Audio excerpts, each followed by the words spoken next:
Welcome to TIPS, the Townsend Institute podcast series, a show produced by the Townsend Institute at Concordia University, Irvine.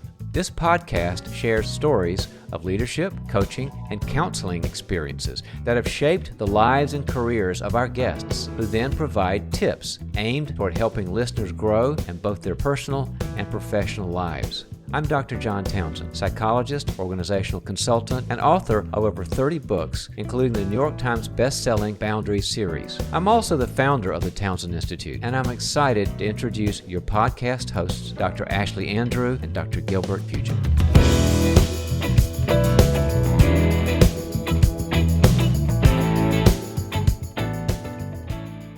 Welcome back, Tipsters, to another in our series on servant leadership. Dr. Lori Doyle serves as Director of Concordia University Irvine Master's in Educational Leadership Program. She was also instrumental in launching Concordia's Servant Leadership Institute. That she was, Gilbert, and on top of that, she's helped develop a new way to look and assess servant leadership. Lori is a true academic who, alongside some great colleagues, created a framework and assessment instrument for us and others to further study and hopefully become stronger servant leaders. Tune in to find out what kind of servant leader you are, a squirrel or a Labrador. So now, let us welcome our colleague and friend, Dr. Lori Doyle. Let's get started.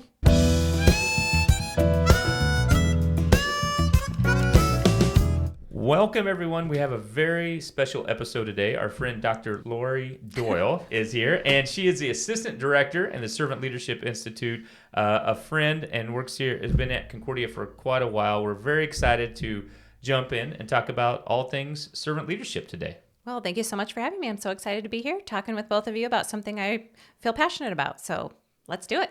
All right. So one thing I think that's helpful is, Lori, how would you define servant leadership? I mean, this is something we're jumping into here, but where do you even define it? What do you go with on this? It's a really important question, and it's really where we started with this project of integrating servant leadership into our programs and really into everything we do in the School of Education. But we knew we had to start with that exact topic of how do we define servant leadership, because there are a lot of definitions out there. Different researchers have created scales and measurements, and from that they have defined servant leadership according to how they are measuring it. And so we knew for our purposes we needed to be really clear from the get-go. How are we defining servant leadership so that we can all be on the same page, and so that when it comes time to assess and measure our effectiveness, we're really measuring the way that we're defining servant leadership. So we did a lot of research, looked at the seminal literature on servant leadership, looked at our context, our biblical foundation, and came up with a definition of servant leadership based on 4 virtues of humility, compassion, honesty, and courage. And so our definition is that a servant leader will always lead in those ways, and that those virtues will be evident in the way that they conduct their work, in the way that they interact with others, in the way that they truly lead.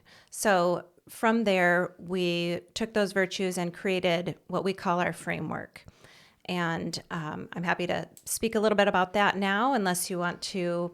No, go into absolutely. a different Let's question. jump right into it, because I think that's one of the things that really sets you and the School of Education and the Servant Leadership Institute apart from so much that we read and hear about, is that you have been able to create this framework, this model, as a way to further assess and kind of quantify what that looks like in a lot of ways. So yeah, please do. Tell us more about that research. Okay, so like we said, we created this framework, and with it a visual model that we can use when we're asked this exact question. What is servant leadership in your context? How do you define it? How do you talk about it? How do you introduce it when someone asks about what servant leadership is in your programs? And so at the core, at the center of our model is servant leadership, and then we branch out into those 4 virtues that I just mentioned, humility, compassion, honesty, and courage. And then from there, we came up with 4 skills that we feel a servant leader who's living out these virtues will exemplify. And those are creating a vision, building relationships, empowering others, and motivating for excellence.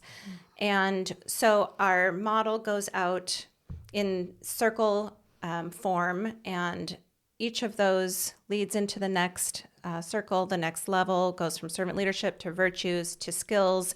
And then at the outside of that ring, we have our university's mission that we feel that if we are speaking about servant leadership, we are fulfilling our university's mission while we're doing that, and that is to create wise, honorable, lifelong learners. And so that's how we talk about servant leadership in our context. And when we talk about our framework, we love to show this visual picture of what we're talking about. It makes it really helpful.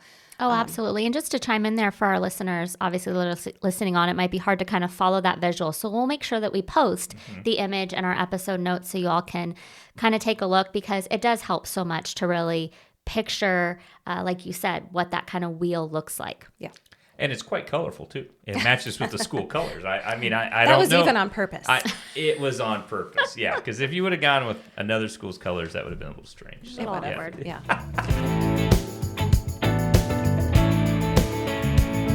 Can you tell us a little bit, maybe some of the research that was behind coming up with these 4 virtues and the other parts that come around with that? So. Yeah. So we knew we wanted a way to assess our work in this space. And I say we, and I have to give a shout out to my mentor in this project of creating an empirical measurement tool, being able to measure our effectiveness at teaching our students about servant leadership. Dr. Larry Ludlow, Professor Emeritus from Boston College, has been my mentor in this process.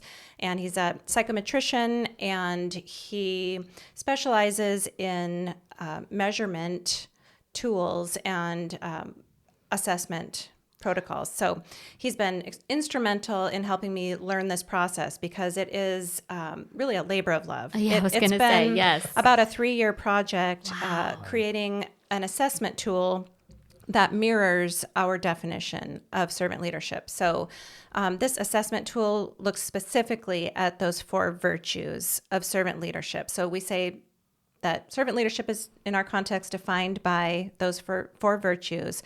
So then a lot of the research went into those 4 virtues. And, what has been published about humility? How has humility been measured by other researchers?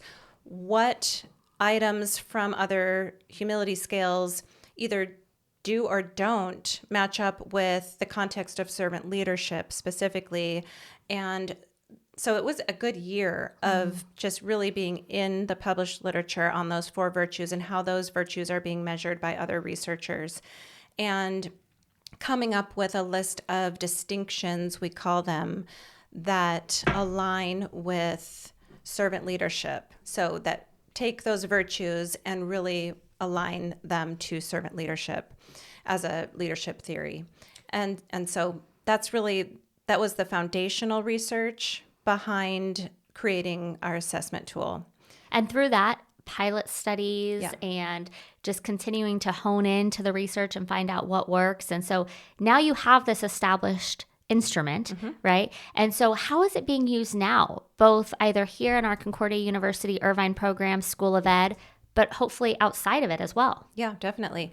Well, we're excited to collect, hopefully, our first round of true pretest data in the fall. Okay. So we're hoping to use this measurement tool to collect pre and post survey data to measure our students' knowledge of servant leadership. And that's a really important distinction about our instrument, in that most psychological measurement tools look at behaviors or opinions, and ours is specifically measuring knowledge so that our results are reflective of our program's effectiveness. We're not measuring each student's opinions about servant leadership virtues. Right. We're measuring how well did we get them from this point to this point in their knowledge of what servant leadership means and what it means to be a servant leader specific to those 4 virtues. So we're really measuring ourselves as we are collecting this data. So it's a pre and a post, huh? Yep, we're going to do pre and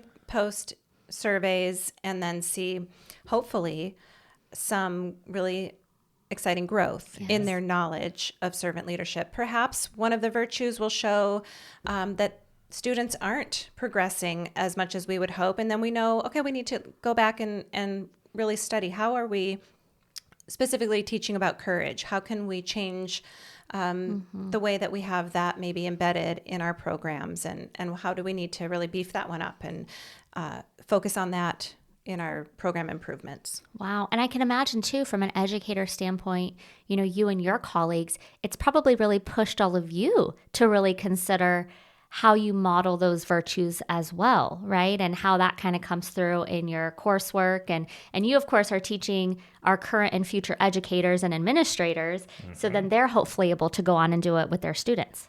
Exactly. We're hoping that obviously by them showing growth in knowledge in servant leadership, we've also impacted their hearts. Yes. That if they know what it means to be a virtuous servant leader, that's going to show in their actions as well. So it may seem like, well, why are you only interested in their head knowledge? Well, we know that it's going to correlate with their heart as well, and that they're going to, go into their schools, their districts, their communities, and hopefully really lead in this way and serve in their different leadership roles. Be the hands and feet. Yes. Right. Well, and I like it that they're getting a score, and they're thinking about this. I mean, some of these assessments, right? It's you're a Labrador or a squirrel or something like that. That's something weird. But here, I was here in courage, and I'm started, and now I'm here, or I went backwards, and so I like how this is very practical. That you can take this and go, okay, this is where we need to work on, or these are what students are catching, and this is maybe what they're missing. So yeah, I like that. Yeah, we're excited about it. I'm interested more about the squirrel. Yeah, well, you never know. I mean, you take these assessments. Maybe that can be our mascot, the servant leadership squirrel. The squirrel. I don't know. I don't know. Could Maybe. happen. You heard it here, people.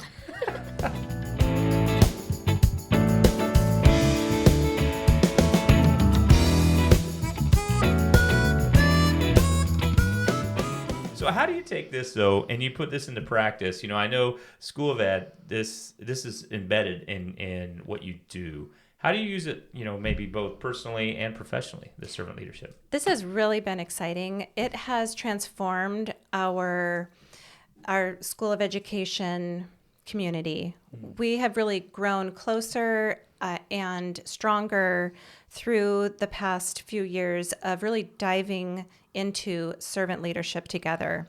And so part of my role in the Servant Leadership Institute has been to work on ways to embed this in our curriculum, but also to help our faculty and staff really for all of us to be on the same page in terms of how are we talking about servant leadership, how are we really embedding these virtues in the way that we write our emails to students, how we correspond with one another, how we communicate out in the community, that these virtues and these skills are just on our hearts and minds.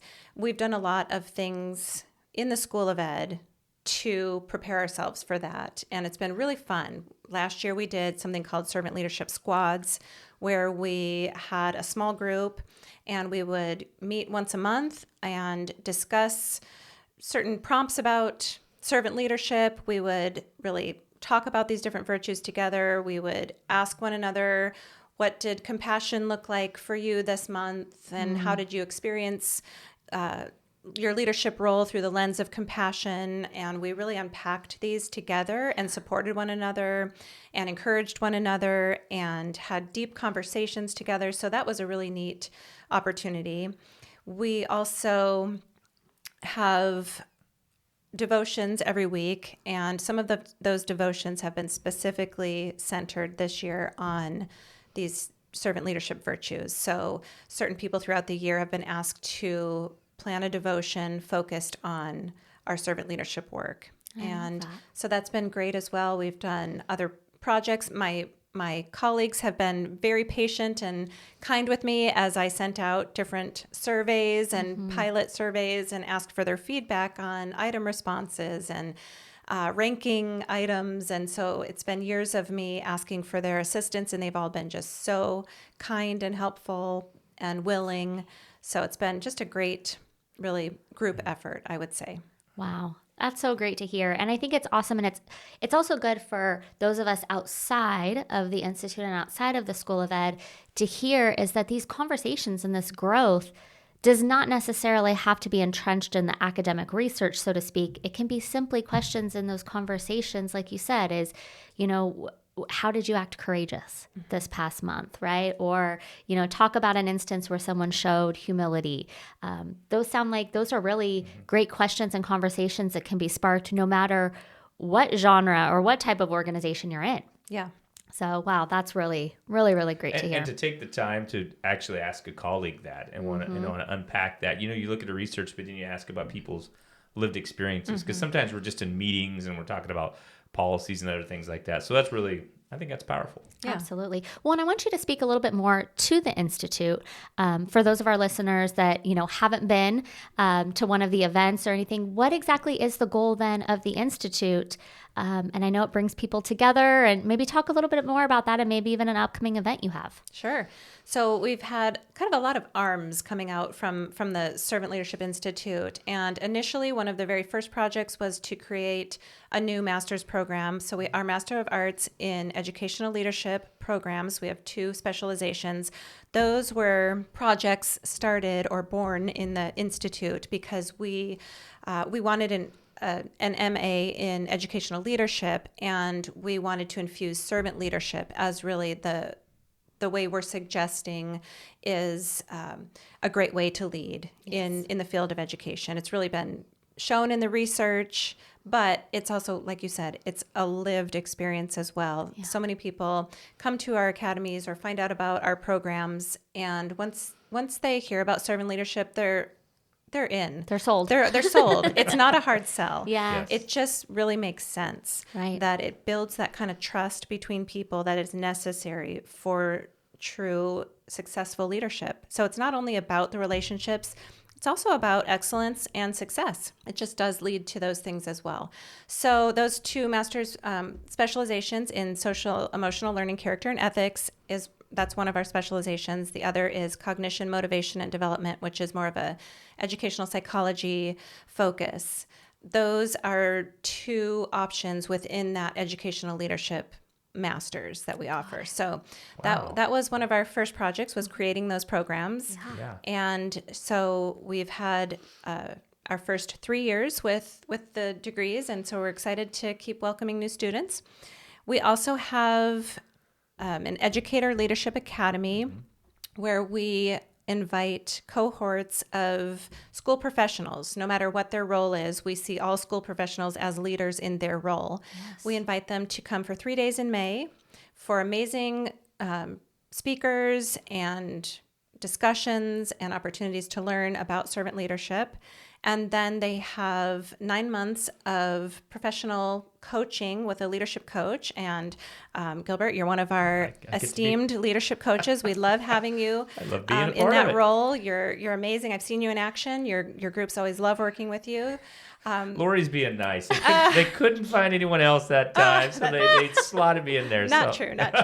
We beg you to come back every year. So they have that 9 months of leadership coaching, and then they come back for another 2 days on campus for more presentations and time to wrap things up together. That's wonderful. And now this is open to more than just students. You don't have to be enrolled in the master's program. Oh, no. This is for anyone. Yeah. We have some come from out of state. Yeah. Most are from here in California. But we welcome anyone who's a school professional who wants to come and really just be poured into with all things servant leadership, and with the hope that they will go back and pour into the people that they work with as well, and their students. And which is probably so important now, because, you hear about just education as kind of an industry as a whole, and levels of burnout and just the stress and both the physical, mental, and emotional fatigue that is on a lot of our, whether it's teachers or school administrators. So to kind of have this as I'm assuming that coaching aspect and the better part of a year where you're really, leaning into a support system is probably keeping some in the profession. We hope so. We get a lot of great feedback with, instances like you just described, where they were feeling, I'm not sure where to go from here. I'm feeling overwhelmed. And just this new perspective on something outside the box that they haven't considered. Right. What are these virtues? How can I infuse compassion into what I'm doing? And how can I be a servant leader in my school? And what difference is this going to make? It's exciting to hear how it's impacting so many people. And I've been at a few of these educational leadership academies, and you bring in some great speakers, Yeah. and I've seen it really impact some of our leaders out there. So I'll plug it, man. Yeah. Join the Servant Leadership Institute. Be a part of this. Yeah. So, There you go. You can be on Gilbert's squirrel team. Yeah. the squirrel team, There and you go. maybe the squad. I There- like Yeah. that. You guys, Servant leadership squads. The That was squad. fun. That's Yeah. nice.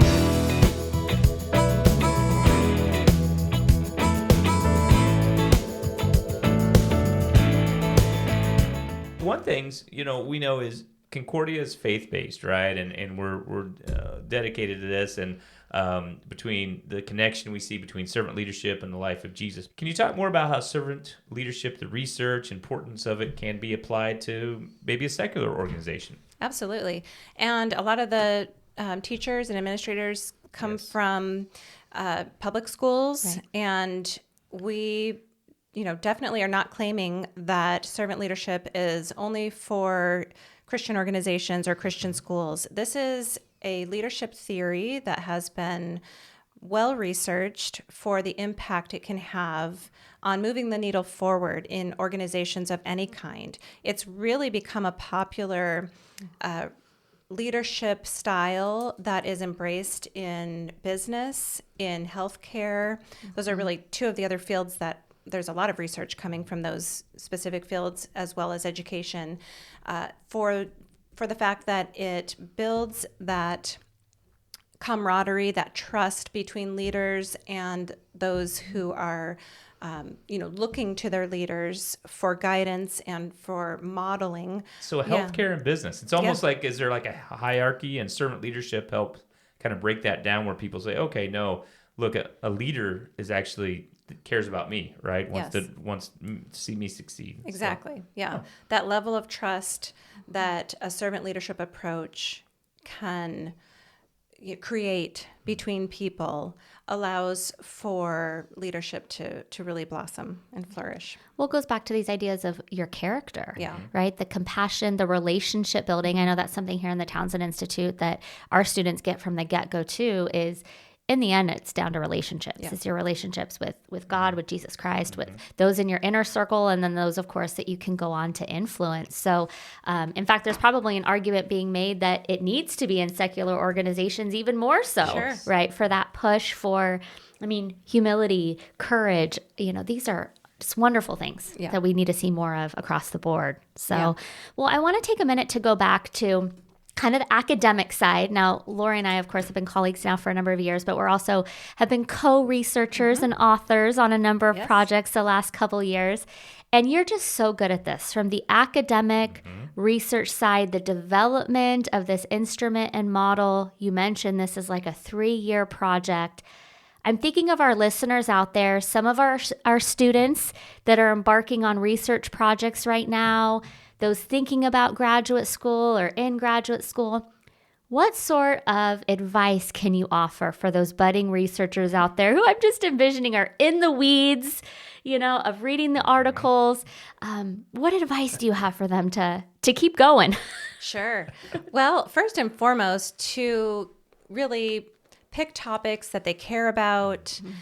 I know, as I say, happens with those who come to our academies, that servant leadership really impacts them right away. I was immediately drawn to servant leadership as a topic that I truly cared about.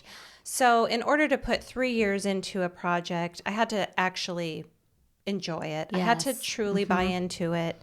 And so I think that's extremely important. And I also think that asking the initial questions at the get-go, what do I want to discover? What do I want to get out of this? What's the purpose of this research question? Why do I care about this? Really thinking that through from the onset of any project is so important. Yes. That had we not from the get-go thought, no, we want to assess our program's effectiveness. We could have done a lot of work that didn't really result in anything for Would have been the a dead true end. purposes Yeah. that we needed it for or wanted it for. So really thinking things through clearly from the get-go. What do I want to get out of this? What information, what data is necessary to answer this question that I have? To keep that in the forefront of your mind, not just from the beginning, but through the whole process, right? As those of us that have done, any amount of academic research, you can get lost very easily and end up going down. I mean, you might end up researching squirrels by the end of it, Well, right? and those are very important animals to know Those about. are too. I'm so glad I avoided that. Yeah. It was close. That I would have been guess. really Yeah. embarrassing if she said, well, I did do some work on squirrels. But yeah. Squirrels are very courageous. It's been documented. So, been documented. But I think about that, right? We use the Heath Brothers books in some of our classes, and they talk about true but useless information, right? You had to decide, well, this might be true, but it's useless. It's not going to be really helpful to our research. This isn't going to fit what our thesis is or what our goal is. And that's important to Yeah. know because there's so much information out there and it might be good and it might be true and it might be, but if it's not serving what your ultimate purpose is, you set that aside for later. Yeah. Yeah. And Lori, when I'm thinking about servant leadership, right, and this big topic, how's the would you say the impact out there, and even the world, the academic world? What's been the reaction when you've talked about this? Yeah, we've really been approached by other universities who might be interested in some kind of a character framework or a way to assess their program effectiveness through kind of a virtue lens. And so we've been approached to share about how we started with this idea of an assessment that would measure our effectiveness and how that then guided all of the different projects, all of the curriculum integration, the planning, the defining, the measuring, all of it started with this concept of how are we going to assess what we're doing. And then that helped us build this framework and all the steps that went into it. So we've had other universities kind of ask, can you share about how you have built this framework from the ground up? That's amazing. Well, congratulations on that. That's a testament, right, to others kind of coming in and wanting to utilize that. With that said now, I mean, you've talked a little bit about your upcoming data collection. What would you consider to be kind of the future of servant leadership or servant leadership research? What would you like to continue, or would you like to see other scholars continue in the future? Well, one of the next things that we hope to look into really takes this measurement tool and applies it to more of our leadership coaching model that we have been using with our participants in our academies. So up to this point, we've mainly been focusing on our student population, so students who are in any of our undergrad, master's, or EDD programs. But we'd like to then push this out into our academies and have our participants perhaps take the survey as a pre-test at the very start of their academy, and then at the end of their 9 months when they've had an opportunity to work with their leadership coaches. So in essence, looking at the effectiveness of working with one of our leadership coaches, how does that help them grow in their knowledge of servant leadership? So that's kind of our interesting. next Hear that, Gilbert? I know. phase. I got to be ready. You need to study up. I got to study. I got to get the DVDs, so I'll be ready to go. I love it. Yeah. Oh. So that's something we're excited about, Yeah. kind of coming up with maybe some new research questions to help us look at the effectiveness of working with a leadership coach in order to gain knowledge of servant leadership.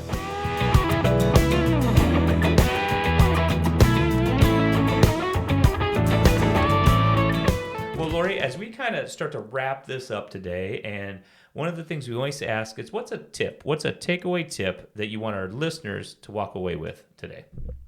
I would say to think about maybe your personal areas of influence, whether that's, it can be both personal and professional, and to understand that you are a leader in many different roles, and to then think about, if I embraced these concepts of servant leadership, how could that be a blessing to the people in my life, whether it's the people I work with or my family or my friends, or just, in general, the way that I conduct myself. And to consider maybe some of these tenets of servant leadership and how it can have an impact on your effectiveness as a leader in those personal and professional spheres. Oh, that's beautiful. And what a great challenge. Listeners, you heard it here, right? Compassion, courage, humility, and honesty. Yep. What are ways that we can go out and exemplify more of that today, tomorrow, and in the future? Wow. That's right. Well, thank you so much, Lori. And congratulations again on all the success so much that you've had so far with the Servant Leadership Institute, the instrument, the academies, all of that. And we're excited to hear where it goes in the future. Well, thank you so much. Thanks for It's really being been here. fun. Thank you, Lori. Yeah. If you enjoy the Townsend Institute podcast series, head to our website at cui.edu/Townsend to find out more about the certificates, bachelor's, master's, and doctoral degrees offered through Concordia University, Irvine. With programs in mental health counseling, executive coaching and consulting, and organizational leadership, we have a variety of faith-based programs dedicated to helping you fulfill your academic and professional goals, all the while furthering your competence, character, and connection. Again, that's cui.edu/Townsend.